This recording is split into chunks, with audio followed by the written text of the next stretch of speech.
म्याक्डेस लामुनो गहान मेरो साथी अनि फेरि टोफु भन्छ यसलाई यो पनिर जस्तै सुप हाल्दै गाजरहरू थियो कस्तो मस्तले आइस परिदिरहेछ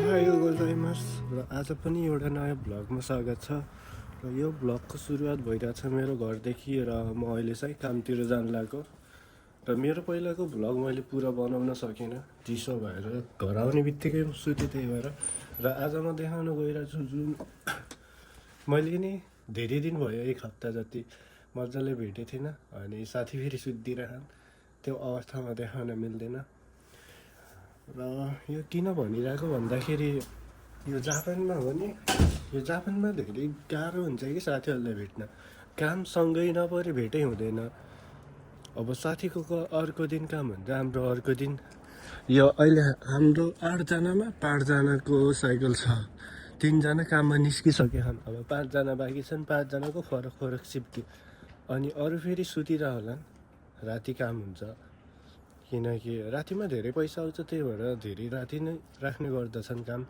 सो मैले पनि त्यही गर्छु त्यही भइरहेको थियो र बिहान मैले केही गरेन भिडियो मात्र बनाएँ निद्रा पुगेको थिएन निद्रा पुगाउन खोजेँ अनि भिडियो बनाएँ अनि थोरै घर पनि कुरा भएको थियो घरको कुरा भन्न अब थोरै गाह्रो छ त्यस्तै छ घर र अहिले चाहिँ म कामतिर जान लाग्यो र आजको प्लान के हुन्छ भन्दाखेरि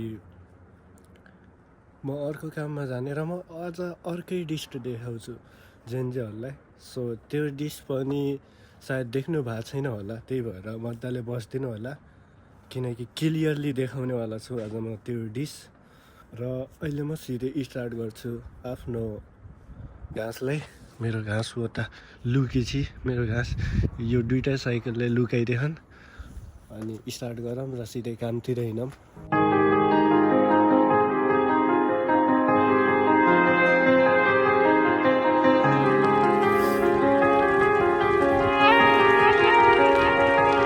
जति घन्टा काममा घटाए नि जब यहाँबाट निस्किन थालिन्छ त्यति बेला मजाले खान पाइन्छ मेरो अगाडि यस्तो मिठो मिठो छ त्यसको नाम पनि भनिदिन्छु म यो खरागे हो अनि जुस यो बुढोले बनाएको सुप अनि यो मैले बनाएको भुटेको भात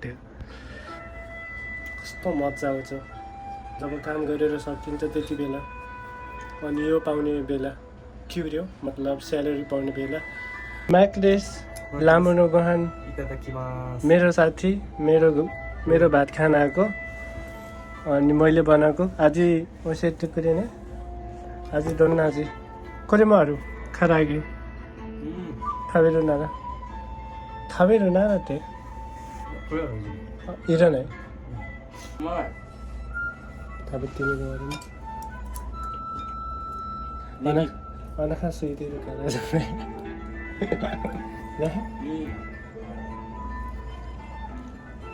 Negiga. Kondo daga chukutte ageru. Desu ne? Moka wa hayaku tabete kairanai to. Ima kara baito. 11時から。吉野家。いやマジか。頑張って。はい。ありがとう。म खान्छु साथीसँग धेरै कुरामा के घुमाउने मैले देख्यो भने फेरि सिफ्ट हुन्छ सो खान्छु म सिधै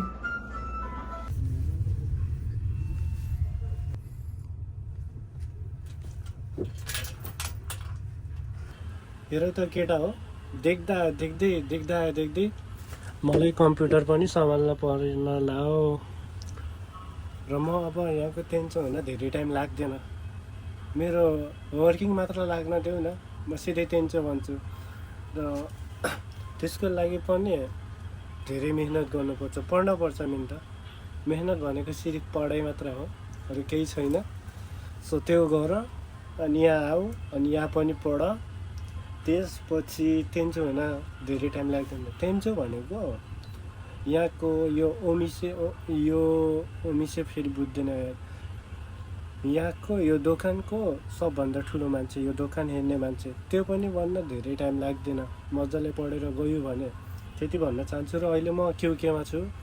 मेरो आज काम 7 बजे बिहानसम्म हो। म 3 बजे 4 बजेदेखि दिउँसो 4 बजेदेखि काम सुरु भएर बिहान 7 बजेदेखि काम गरिरहेको छु। यस्तो खतरा घाम बाध्य गरिरहेको। फेरि तिमीहरूले यार एउटा सब्सक्राइब पनि गर्न सक्दैन, एउटा कमेन्ट नै हानिदेऊ न मिठो, मेरो मन पच्ने गरी। म यति धेरै बावजुद पनि ब्लग बनाइदिरहेको। र के भनौँ यार, याद आयो यो म भ्लग बनाउनुको कारण पनि याद आयो। त्यो म कुनै पोडकास्टमा गएँ भने त्यति बेला अवश्य भन्नेछु, गएन भने त्यो भन्नेवाला छैन। त्यो लास्टै कठोर छ मैले यो भ्लग स्टार्ट गर्नेको कारण। र म थोरै सुत्छु अहिले, किनकि मजाले सुत्न पाएको छैन। सुत्छु, बस मलाई सपोर्ट गर्दिन, त्यही भन्न चाहन्छु। सुताम। म नाभे लिएर आइसकेँ र आज मेरो नाभे सुकियाकी छ, त्यो देखाइदिउँ। यो मिठो मासु हो, अनि फेरि यसमा गोबी छ, टोफु भन्छ यसलाई, यो पनिर जस्तै। अनि फेरि सुप हाल्दै गाजर हो त्यो, अनि भात, अनि यो तातो पानी दिन्छ सँगै। खाम, यो लास्टै भोक लागिसक्यो। मलाई जहिले नि किन लास्टै भोक लाग्छ यार, सायद घर खाना नखाएर होला। धेरै लाग्यो, त्यही भएर खाम सिधै, नत्र सेलाउँछ मिठो लाग्दैन। Let's go. ओछ्क्याएर समादेश, मेरो काम सक्यो र म बाहिर निस्किएर हेर्दाखेरि आइस परिरहेछ। यहाँ त आइस कस्तो खतरा चिसो भइरह होला, कस्तो मस्तले आइस परिदिरहेछ। म त घर जाँदा सकिन्छु र म यो गोमी लगिरहेको छु फाल्नलाई। मैले छ के अरे सुतेन नि त। लास्टै चिसो हुन्छ घर जाँदाखेरि। र म चाहिँ यस्तो यता फाल्न आउँछु। अनि यो घरै छ यो गोमीको। धेरै चिसो छ, यस्तो चिसो हुन्छ भनेर थाहै हुँदैन यार। प्राय अब काममा ढुलिराख्यो, अनि धेरै मोबाइल चलाउन, अब चलाउँदाखेरि कि भिडियो बनाउने के गर्ने, यो पनि लास्ट इम्पोर्टेन्ट रहेछ यार। वेदर हेर्नुपर्छ, यस्तो खतरा बरफ परिदिरह। र सायद मैले वेदर हेरेको भए म यसरी काटेर बस्न पर्थेन। र अहिले म सिधै घर जान्छु र आजको भ्लग यहीँ बन्द गर्छु यो कागसँगै। आजको भ्लग यहीँ सकिन्छ। आशा छ तपाईँहरूलाई मिठो लाग्यो होला, मैले खाएको सुकियाकी जस्तै। त्यति भन्दै बिदा हुन्छु, फेरि भेटोस् अर्को मिठो भ्लगमा।